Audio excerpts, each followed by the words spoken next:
In this video, we'll be showing you how to promote an event on the homepage of your website. First, make sure you are logged in as an administrator. From your main navigation, head to Admin, Events, and then select Promote Event in the Event Management menu for the event you would like to promote.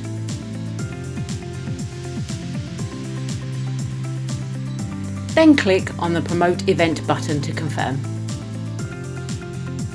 Head back to your home page where you can see this event has now been placed at the top of the page. If you would like to return this page to chronological order or demote the event, return to the Event Management menu and then select Demote Event. Click on the Demote Event button to confirm. And that's it, you can now promote an event on your website. Head to our other tutorials and FAQs for any further guidance you require, from setting up events to holding a raffle. Thanks for watching.